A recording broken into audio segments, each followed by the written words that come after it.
This is a podcast for Indelible, a documentary film in progress for the week of June 27th, 2016. These last few weeks have carried with them turmoil. Not only was there oppression related to the story behind Indelible, but the world released a myriad of nightmares and oppression in various forms, reminding us of the sad state of our communities. There's a sense of reeling from these events, a mass shooting in Orlando, and emotional outcries for gun control accompanied by a seemingly uncritical willingness to give up legal protections, which may have repercussions in the future. And then to top it off, the UK voted to leave the European Union, which could be good because it sends a message to the exploitive banks who wanted the UK to remain in the Union. But some feel it will lead to another financial crisis before November. In general, the world appears to be tilting.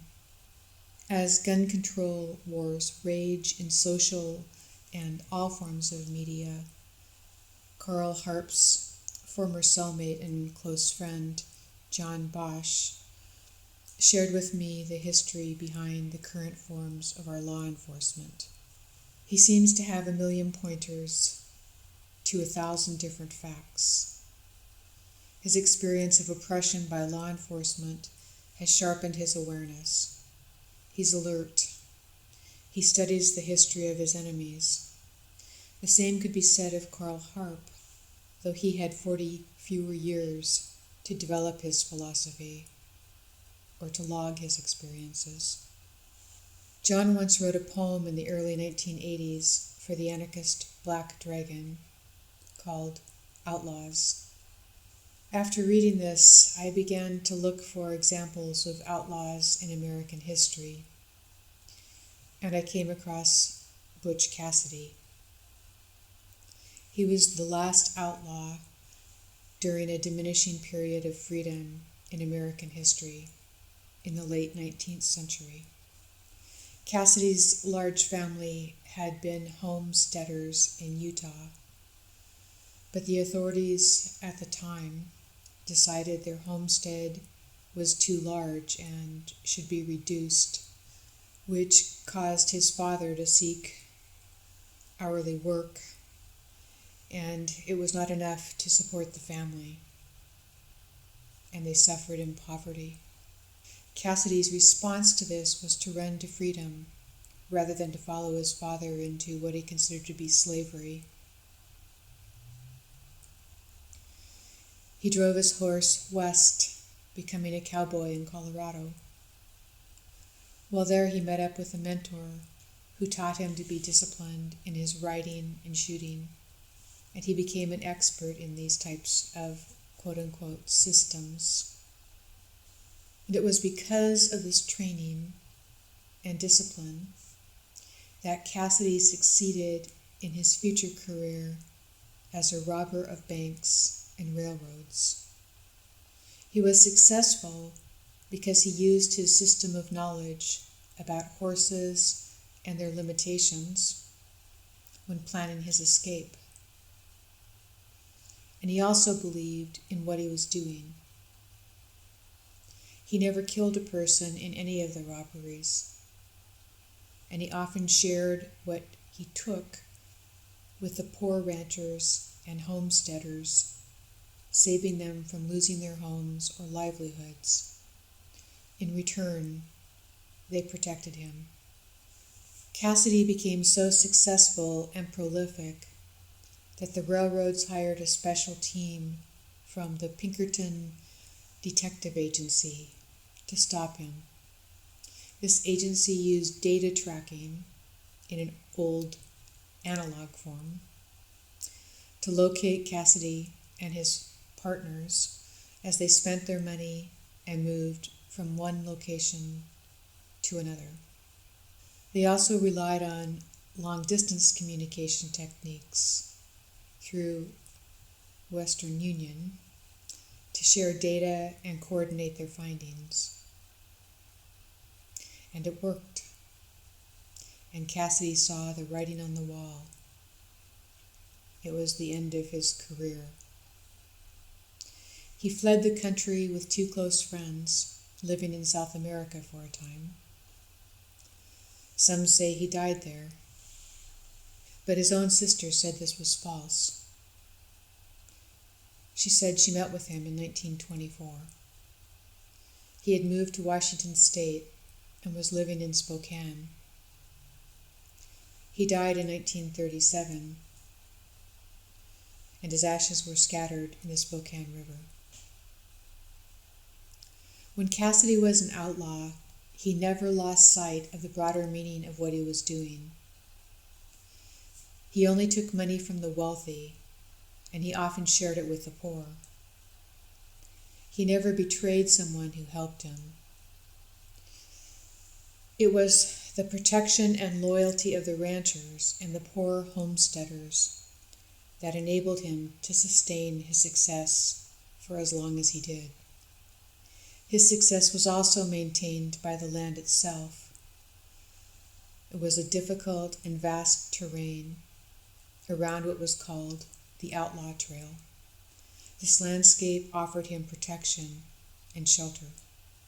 During that time there was oppression, yet one could ride out into freedom to escape, fighting the restraints and letting the oppressors know that they did not have free rein over those they hoped to restrain and profit from. An outlaw could win, as Butch Cassidy did, one-on-one. There was no CIA, no FBI, no psychological operations to harm his family or friends. Yes, he could die, but he had a choice, and it was a fair choice. It was a time where unfettered freedom existed. It was a time where the vastness of the American landscape assisted such freedom.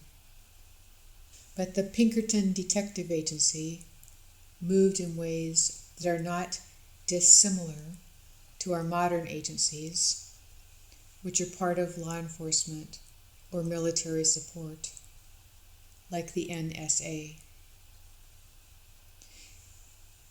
The agency compiled data on citizens, and they connected the dots. And they worked for the wealthy, the owners of the railroads, and the bankers. Eventually, these clients felt the Pinkerton services were too costly, and they moved to form local police forces. It was through this act that our current version of law enforcement was created. It was law enforcement to protect the interests of the wealthy. Even today, law enforcement does not serve the poor by design. It has never been part of their founding principles and legacy. They carry guns. Some carry assault rifles, like those used in Orlando. And their goal and assignment is to protect the interests of the wealthy. We no longer have a place to escape oppression as Cassidy had so many years ago. When organized authorities or oppressors do the wrong thing, when they break the laws for their own gain, we cannot run to the West and take them on one-to-one. Metaphorically speaking, the quote-unquote Pinkertons' efforts have expanded and completely enclose us within their system. We are constantly tracked and monitored, and our data is stored for future use, as Edward Snowden has shown us. We have no air to breathe that is free, and so it is the free air we so desire. All anger is fear in disguise. The loss of freedom, of free movement, free thought, bears down on us. Our voices are many, but we only chatter away repeating what we are told to say by those who oppress us, and we know this. Fear sets into one or two of us as we become viscerally aware of our restraints, and soon anger surfaces. But to the quote-unquote Pinkertons, this is a useful scenario. Because if given an assault rifle and pointed in the right direction, like a gay bar in Orlando, a terrible act of violence can spread the disease of fear even further. More fear means more willingness to give up protective rights. It means more compliance with the Pinkertons. Can we instead fight for room to breathe once more? Can we find a way to be free from oppression and stop the surveillance coming from the metaphorical Pinkertons' watchful eye? And by the way, their logo is a watchful eye. Yes, we can. Can we be outlaws yet not criminals, being those who refuse to accept the abuse of authority and the breaking of laws by authorities? Yes. Our land is vast and our voices are strong. There is still enough room for freedom to open up before us. But we have to see the value of such an openness and the reality of our restraints. We have to say no to the continued funding of the Pinkertons. And I wanted to do an update on the case regarding the obtaining of documents, obtaining Carl L. Harp's FBI file through a Freedom of Information Act request that was put off by the FBI through continual delays until I finally filed a FOIA lawsuit, Freedom of Information Act lawsuit, pro se in federal court in late fall 2015. And a few weeks ago, the FBI's attorney contacted me and desired to settle that case.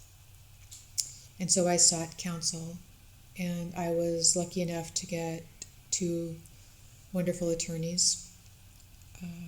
One from Washington, D.C., Mark Zaid, who's a well-known attorney and who has done a lot of battles in the FOIA world. And another one, Brendan Donkers, who is a Seattle attorney. And they're working together as co-counsel on the case and have been supportive, are doing the work pro bono. And last week, they were able to make an agreement with the attorney for the FBI to release 500 pages of documents each month, which is more aligned with the law. And they also were able to work the agreement so that I would be able to see the documents and make sure that all the information was intact, that it was legible, because what often happens is the FBI will tend to redact almost every word on the page. So they may give you pages, but they may have nothing on them. So they have worked it out so that we can challenge what they've released if we need to and move on from there. So this is a first step in being able to get the documents, but it's a good outcome and it's a good first step. So, and that's all I have. So have a good evening. Good night.